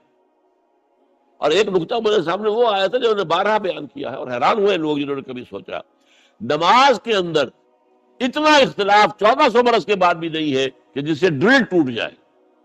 یہ رکوع سجود سب کا ساتھ ہو رہا ہے. فرض کیجئے کسی فرقے کے نزدیک یہ ہوتا کہ ہر رکعت میں رکوع ایک ہے تو سجدہ بھی ایک ہے، یہ سجدے دو کیسے کر لیے تم نے؟ اب یہ کہ وہ تو ایک سجدہ کر کے کھڑا ہو جاتا، اور جس کے نزدیک دو سجدے وہ بھی دوسرا سجدہ کرتا، ٹوٹ گئی، پریڈ تو ختم ہو جاتی. اگر کسی کے نزدیک یہ ہوتا کہ جیسے سجدے دو ہیں رکوع بھی دو ہیں، وہی بات ہو جاتی. کہ کچھ لوگ تو رکوع کرنے کے بعد دوسرا رکوع کرتے، اور کچھ لوگ جو ہے وہ سجدے میں، یہ نادا گر گئے سجدے میں جب وقت قیام آیا، وہ یہ سمجھیں گے. یہ عجیب بات ہے، پوری دنیا اور 1400 برس سے زائد عرصہ گزر گیا، اور اس نماز نہ تو نماز کے اندر کوئی فرق آیا ہے اتنا کہ مل کر نہ پڑھ سکے. شیعہ، سنی، حنفی، شافعی، مالکی، جعفری، زیدی، ظاہری، عباضی، کم سے کم یہ 8 جو ہے فقہ ہے دنیا میں اس وقت. 4 اہل سنت کی ہے، 4 ان کے باہر کی ہے. جعفری شیعہ عام جو ہے اثنا عشری، زیدی ایک اور شیعہ کی شاخ ہے زیدیہ، ایک عباضیہ ہیں، یہ جو ہے ہوتے تھے جو جن کے کفر کے اوپر جو ہے امت کا اجماع ہو گیا تھا، خارجی. ان خارجیوں میں سے کچھ لوگ باقی بچے ہوئے جو نرم ہیں، ان کے اتنے سخت معاملات نہیں تو پہلے ہوتے تھے، وہ عباضی کہلاتے ہیں. سلطنت عمان جو ہے وہ عباضی سلطنت. پھر ایک ابن حزم ظاہری ہوئے ہیں جو کہ اسپین میں ہوئے، بہت بڑے فقیہ، بہت بڑے عالم.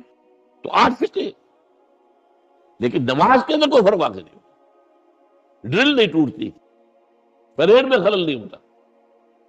اور پھر یہ کہ وہاں جو دیکھتے ہیں سب کو کھڑے ہوئے، ایک کالے گورے اور زرد روح جتنے بھی ہیں، ساؤتھ ایسٹ ایشیا اور چائنا سے لوگ آ رہے ہوتے ہیں، ان کی رنگتیں اور ہیں، یورپ کی اور ہیں، سرخ و سفید ہیں، سیاہ ہے، سیاہ فام ہے، انتہائی سیاہ بھی ہے، کوئی بیچ کے شیڈز بھی ہیں، سب کے سب پوری نوع انسانی جگہ ہے، ایک مرکز کے گرد جمع. کوئی اور انسان کو کوئی روحانی اور افادہ یا استفادہ نہ بھی ملے. تبھی یہ مشاہدہ جو ہے یہ خود اس قدر جو ہے انسان کے اندر ایک جذبہ پیدا کرنے والی شے ہے. اور اسلام کی عظمت، اس کا جو سکہ بیٹھتا ہے دل کے اوپر، دیکھنے والے کے لیے، سوچنے والے کے لیے، وہ اسی کے اندر موجود ہے. بہت بہرحال وَإِذْ بَوَّأْنَا لِإِبْرَاهِيمَ مَكَانَ الْبَيْتِ أَلَّا تُشْرِكْ بِي شَيْئًا وَطَهِّرْ بَيْتِيَ لِلطَّائِفِينَ وَالْقَائِمِينَ وَالرُّكَّعِ السُّجُودِ وَأَذِّنْ فِي النَّاسِ بِالْحَجِّ يَأْتُوكَ رِجَالًا وَعَلَىٰ كُلِّ ضَامِرٍ يَأْتِينَ مِنْ كُلِّ فَجٍّ عَمِيقٍ لِيَشْهَدُوا مَنَافِعَ لَهُمْ وَلِيَذْكُرُوا اسْمَ اللَّهِ عَلَىٰ مَا رَزَقَهُمْ فِي أَيَّامٍ مَّعْلُومَاتٍ عَلَىٰ مَا رَزَقَهُمْ مِن بَهِيمَةِ الْأَنْعَامِ. تو یہ حج کا نظام ہے جس کو کہ پھر اس کی فرضیت کا حکم وہ ہے جو سورہ آل عمران میں آیا ہے. ان اول بیت وضع للناس الذی ببکہ، اس کی میں نے وضاحت کر دی آپ کے سامنے.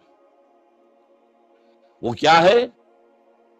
ہدی و مبارکا للناس، ہدی للناس، اور مبارک ہے لوگوں کے لیے، برکتوں والا ہے. فیہ آیات بینات مقام ابراہیم، اس میں بڑی روشن نشانیاں ہیں. مقام ابراہیم موجود ہے، جس پتھر پر کھڑے ہو کر حضرت ابراہیم تعمیر کرتے رہے.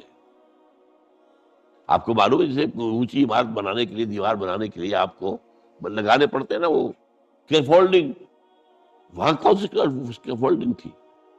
اتنا اونچا پتھر. تو کہتے ہیں کہ وہ پتھر جس پر کھڑے ہو کر حضرت ابراہیم، وہ خود ہی اونچا ہوتا جاتا تھا، اور اس کے اوپر پاؤں کے نشان موجود ہیں حضرت ابراہیم علیہ السلام. اب یہ چیزیں پھر صفا و مروہ، جہاں پر کہ وہ حاجرہ، وہ اللہ کی بندی بچے کو جب وہ تڑپتے ہوئے دیکھ رہی تھی کہ پینے کے لیے پانی نہیں ہے، کیا کرے؟ اور اس کے ساتھ تو دور کی بات ہے، پانی نہیں ہے، پیاسا تڑپ رہا ہے. دوڑتی ہوئی چڑھتی تھی اس صفا پہاڑی کے اوپر. اب تو وہ پہاڑیوں کے نشان رہ گئے نا صرف، باقی درمیان میں سے سارا کا جو ہے وہ بھر گیا، بازار بن گیا. بہترین جو ہے وہاں پر اب جو ہے خوبصورت قسم کے ٹائلوں والے فرش لگے ہوئے ہیں. اب صفا کے اوپر ایک اور منزل اوپر بنا دی گئی ہے، لیکن اس وقت کیا پہاڑیاں تھی، کوئی درخت بھی نہیں، کوئی گھاس بھی نہیں. دوڑ کے ادھر گئی، دیکھا ادھر کوئی انسان کوئی نظر آ جائے، اس کو میں آواز دوں وہ پانی لے کے آئے میرے بچے کے لیے. نہیں ہے. دوڑی آئی، پھر نیچے آ کر پھر دوسری پہاڑی پر چڑھ گئی، مروہ کے اوپر. وہاں پر جا کے جھانکا، 7 چکر اس اللہ کی بندی نے لگائے.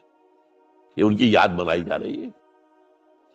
ان الصفا والمروہ من شعائر اللہ فمن حج البیت او اعتمر فلا جناح علیہ ان یطوف بہما ومن تطوع خیرا فإن اللہ شاکر علیم.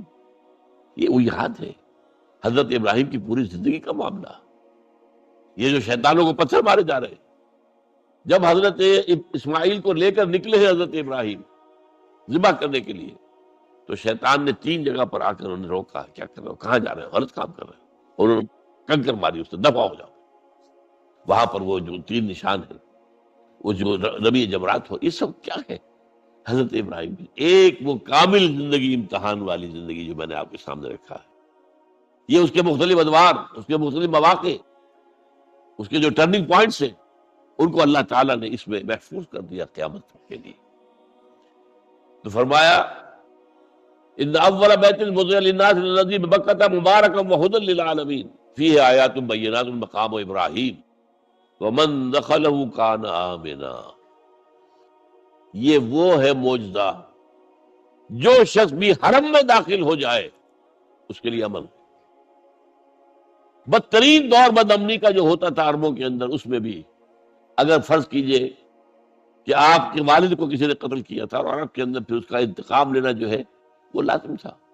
وہ ڈھونڈتا پھر رہا ہے اب آپ کے والد کے قاتل کو، کہیں نہیں مل رہا. اب اسے نظر آ گیا حرم کے اندر وہ ہے، وہاں وہ کچھ نہیں کہے گا، اسے کچھ نہیں کہے گا. یہ امن کی جگہ، دار الامن ہے. وہذا البلد الامین لا اقسم بهذا البلد. هذا البلد جو ہے مکہ بلد الامین ہے، تو امن والا. من دخلہ کان آمنا وللہ علی الناس حج البیت من استطاع الیہ سبیلا. اور اللہ کی طرف سے لوگوں پر ایک ذمہ داری ہے، بوجھ ہے کہ وہ اس کے گھر کا حج کریں، جو بھی اس کے لیے استطاعت رکھتا ہو سفر کی. اگر اس کے پاس سفر کا خطہ موجود ہے، اور جو غیر حاضر رہے گا، پچھلے دنوں میں تو 4 مہینے لگتے تھے، اب تو 40 دن عام طور پر ہے. اور جو ہوائی جہازوں سے جاتے ہیں وہ تو 8-10 دن کے اندر حج کر کے واپس بھی آ جاتے ہیں. لیکن یہ ہے کہ پہلے جاتے تھے، اور پہلے تو یہ ہوتا تھا کہ جو چلا گیا سمجھیے اس کا واپس آ جانا جو ہے وہ ایک نئی زندگی ہے. کیونکہ بد امنی ہوتی تھی وہاں پر جو ہے، جب تک یہ سعودی حکومت نہیں بنی تھی تو وہاں بد امنی تھی. حاجیوں کے قافلے لوٹ لیے جاتے تھے، حاجی قتل ہو جاتے تھے. انہوں نے آ کر کم سے کم یہ کیا کہ امن و امان قائم کیا، اسلامی سزائیں رائج کی. جس بستی کے پاس قتل ہوا ہے، اگر وہاں کے لوگوں کو سب کو جمع کر لیتے تھے، سارے بڑے چودھری لوگ، یا تو تم تلاش کر کے بتا دو کون قاتل ہے، ورنہ تم سب کو قتل کر دیا جائے، تو وہ قاتل حاضر کر دیتے تھے. اب کون قتل کرے گا؟ اب یہ اس طریقے اسلامی سزاؤں کا معاملہ تو یہ ہے. تو اس حوالے سے اب وہاں پہ امن ہے بالکل، کوئی چوری چکاری بھی نہیں. اور بتا ہمارے اب بہت سے لوگ جو وہاں پر ورکرز مزدوروں کی حیثیت سے جا کے رہ گئے ہیں وہ کرتے ہیں کام، غلط کام کرتے ہیں. ورنہ وہاں نہ چوری تھی نہ کچھ نہیں تھا، کچھ نہیں، بالکل نہیں تھا. سن 62 کے تک کا دور میں دیکھ کر آیا، کچھ نہیں تھا. بلکہ ہمارے جو معلم تھے انہوں نے ایک خاص وقت میں کہا کہ بھائی اب ذرا خیال کر لینا، اپنے بٹوے وغیرہ سنبھال کے رکھنا. اب یمنی آ گئے، فیہ حرامی، وہ اس میں چور کو حرامی کہتے ہیں یعنی حرام خور. تو فیہ عقیل عطاس ان کا نام تھا، فیہ حرامی، ان کے یمنیوں کے اندر چور ہیں، تو ذرا اب خیال رکھنا اپنی جیبوں کا. اس سے پہلے جب تک وہ اب یمنی نہیں آ کوئی. یہ جو حج ہے، اب اس کے بارے میں چند منٹ رہ گئے. اس کی خاص بات آپ نوٹ کیجئے. دیکھیے اسلام کے 5 ارکان ہیں جو ہم نے پڑھے حدیث کے دوران. ایک کا تعلق عقیدے سے، کلمہ شہادت. 4 عبادات ہیں، نماز، روزہ، حج اور زکوٰۃ. ان میں ایک فرق یہ ہے کہ 2 عبادتیں وہ ہیں کہ جو ہر مسلمان پر فرض ہے. پیسے والا ہو، بھوکا ہو، کلاش ہو، نماز تو پڑھنی ہے، روزہ تو رکھنا ہی رکھنا ہے. البتہ 2 وہ ہے جو صاحب ثروت لوگ. اگر آپ صاحب نصاب ہیں تو زکوٰۃ دیں گے، ورنہ تو نہیں. اور یہ کہ حج بھی آپ کریں گے اگر آپ کے اندر استطاعت ہے کہ آپ اپنی غیر حاضری کے وقت کے لیے بھی اپنے گھر والوں کے پاس چھوڑ کر جائیں ان کے لیے نان نفقے کے لیے، تب وہ فرض ہوگا، ورنہ فرض نہیں. ایک اعتبار سے کیا ہے کہ نماز اور زکوٰۃ کا تو بے پناہ ذکر ہے، بار بار ہے، بار بار ہے، بار بار ہے، بار بار ہے. حج کا صرف 3 مقامات پر ذکر ہے. 2 رکوع ہے سورہ حج کے، 2 رکوع ہے سورہ بقرہ کے، اور 3-4 آیتیں جو ہے جو ابھی میں نے آپ کو پڑھ کر سنائی ہیں یہ سورہ آل عمران کی. اور جو صوم ہے اس کا تو پورا کا پورا ذکر 1 رکوع میں، وہ پچھلے دنوں ہم تفصیل کے ساتھ اس کا مطالعہ کر چکے. 6 آیات اور سارا اس کے اندر معاملہ آ گیا. ان 2 کے ساتھ 2 عیدیں جوڑ دی گئی. ان دونوں کی جو ایک طرح سے حیثیت کچھ نماز اور زکوٰۃ کے مقابلے میں کچھ کم پڑتی نظر آئی، تو ہماری 2 عیدیں، عید الفطر رمضان کے ساتھ اور عید الاضحیٰ حج کے ساتھ. اور اس میں خاص بات نوٹ کیجئے، حج وہ عبادت ہے جو ایک مقام پر ہوتا ہے، ساری دنیا میں تو نہیں ہو سکتا. وہاں تو ساری دنیا سے لوگ چل کر آئیں گے تو حج کریں گے، آنا پڑے گا وہاں. لیشہدوا منافع لہم، آئے پیدل آئے، اونٹنیوں پر آئے، جہازوں پر آئے، جیسے بھی آئے، یہاں آئے. اس کے اندر یہ کیا ہے کہ اس کا ایک جو رکن تھا قربانی، اسے وسعت دے دی گئی پوری دنیا میں. حج وہاں، قربانی ہم یہاں کریں گے. حج تو یہاں نہیں ہو سکتا. یہ قربانی کے ذریعے سے اس کی ایک برکت کو، اس کی ایک شان کو، اس کی ایک کیفیت کو جو ہے اس کو گویا کہ یونیورسلائز کر دیا گیا پوری دنیا میں جہاں بھی مسلمان ہیں. قربانی نہیں. سنت ابیکم ابراہیم، تمہارے باپ ابراہیم کا طریقہ ہے. اس نے اپنے بیٹے کو قربانی کرنے کے لیے تیار ہو گیا تھا. تم یاد کرو، اب یہاں میں اس لیے ذکر کر رہا ہوں اس کا کہ اس وقت اگرچہ یہ بات ہوئی ہے کہ جس قدر زور پہلے تھا قربانی پر اسلام کے اندر، اسلامی نظام میں، اسلام میں آ کر اتنا نہیں رہا. اس لیے کہ یہودیوں کے ہاں تو قربانی تھی ہی صرف قربانی، لہذا وہ قربان گاہ کہلاتا تھا. جو ان کا جو ہے خیمہ ہوتا تھا عبادت کا، قربان گاہ. اور جو یروشلم میں جو ان کا جو مسجد تھی، جو ہیکل سلیمانی، وہ بھی قربان گاہ، قربان دیتے تھے. سب سے بڑی عبادت یہی تھی. نماز کا معاملہ اتنا اہم نہیں تھا جتنا کہ امت مسلمہ میں آگے ہوا ہے.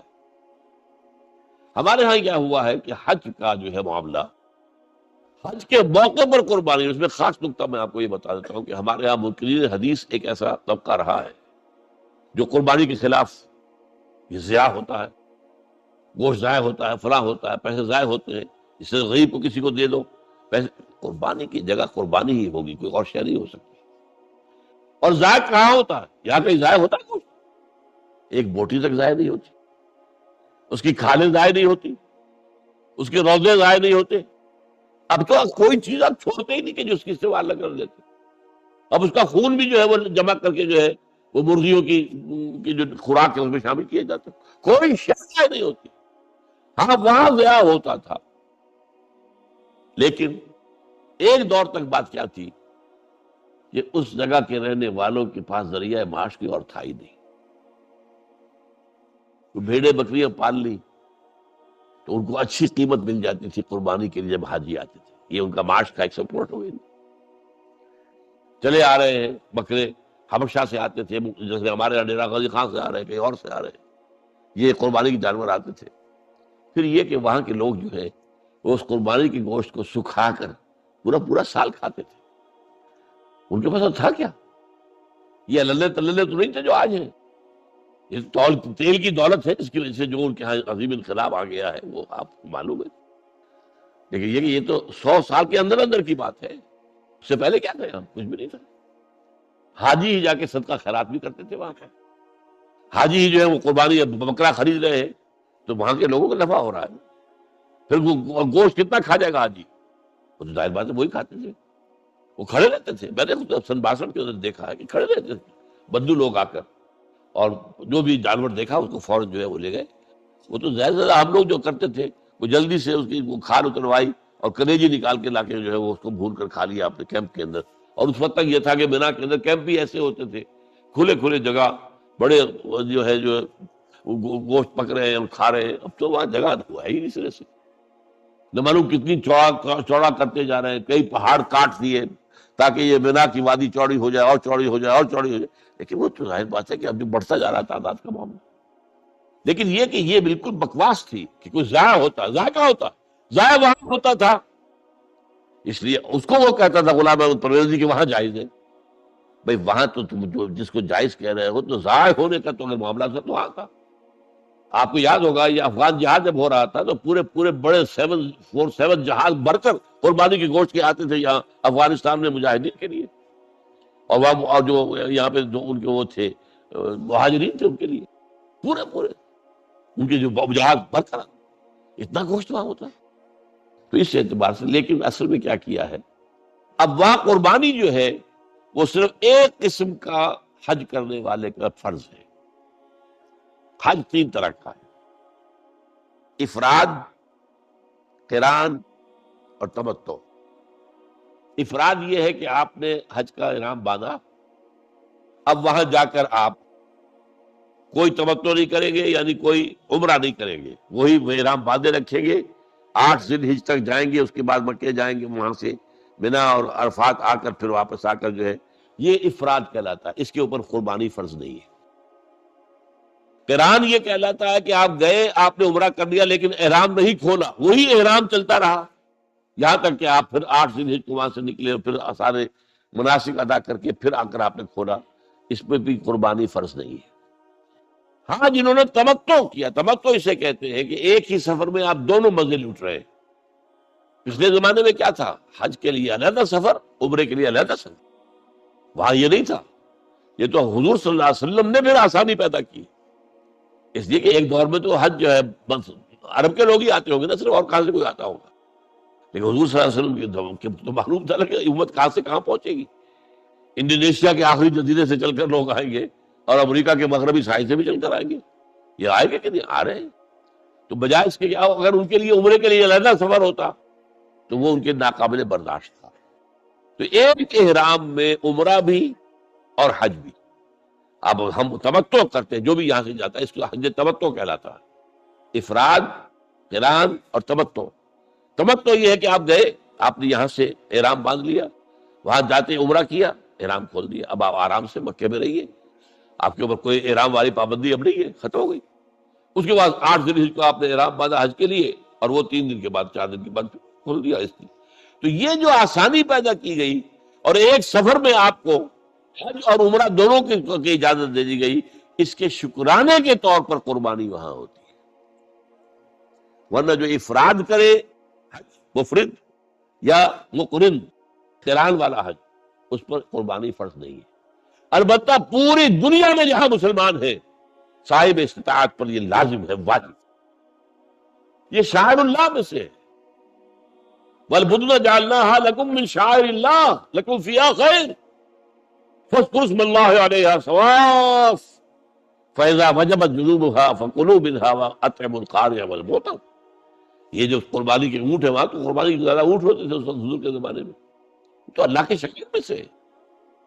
کعبہ اللہ کا شاعرہ ہے، ان الصفا والمروہ من شعائر اللہ، تو اسی طرح قربانی کا جانور بھی شاعر اللہ میں سے ہے، اللہ کے نام پر ان کے گلوں میں پٹکا باندھ دیا جاتا تھا، یہ جو ہے کہ یہ اللہ کے نہیں ہے، بیت اللہ کا ہدیہ ہے، وہاں جا رہے ہیں، تو یہ بھی اللہ تعالیٰ کے شاعر میں سے ہے۔ تو یہ عید الاضحیٰ جو ہے، ایک بات تو یہ بڑی پیاری ہے، اس کی طرف سے توجہ دلا رہا ہوں کہ اس دین کا ذرا دیکھیے مزاج، 2 سالانہ عیدیں ہیں، یہ ہوتا کیا ہے اس میں؟ کوئی کھیل ہوتے ہیں، کوئی ڈرامے ہوتے ہیں، کوئی کیا ہوتا ہے؟ کچھ نہیں، 2 رکعت نماز، جاتے آتے تکبیرات، کبر ہو تکبیرہ وَلِتُكَبِّرُوا اللَّهَ عَلَى مَا هَدَاكُمْ، یہ یہاں بھی آیا ہے، سورہ بقرہ میں بھی آیا۔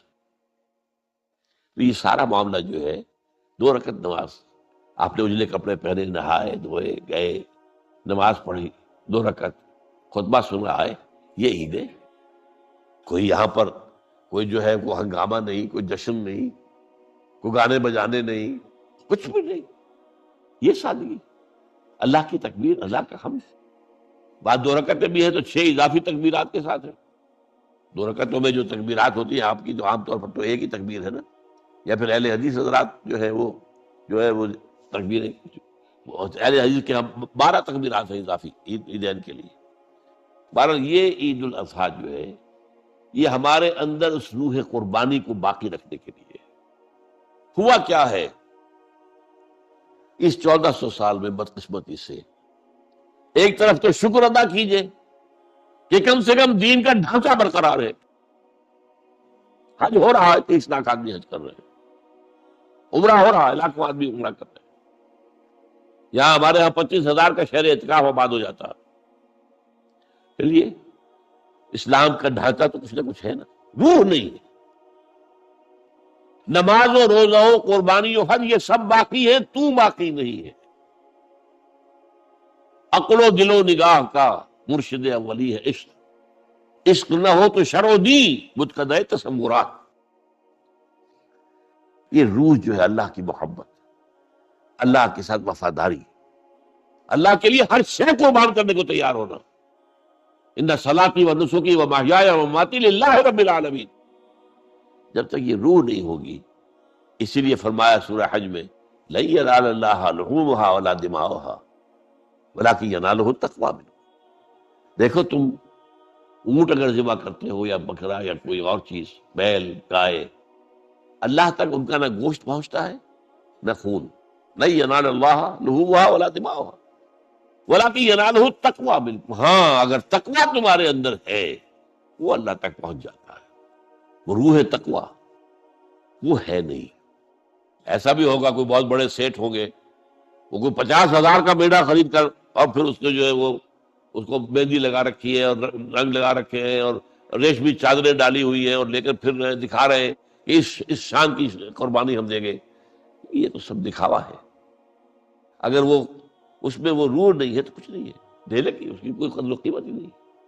تو اللہ تعالی ہمیں ان عبادات کے اندر اصل روح جو ہے وہ پیدا کرنے کی توفیق عطا فرمائے، اور اللہ تعالیٰ جن کو بھی حج کی توفیق دے ان کو بھی جو حج مبرور ہو، اس لیے کہ کہا گیا ہے یہ کہ چند افعال ایسے ہیں کہ جن سے گزشتہ زندگی کے سارے گناہ معاف ہو جاتے ہیں۔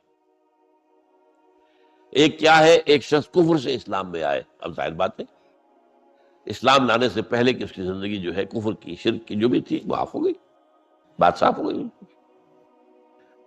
نمبر 2، حج مبرور، وہ حج جو اللہ کے یہاں قبول ہو جائے۔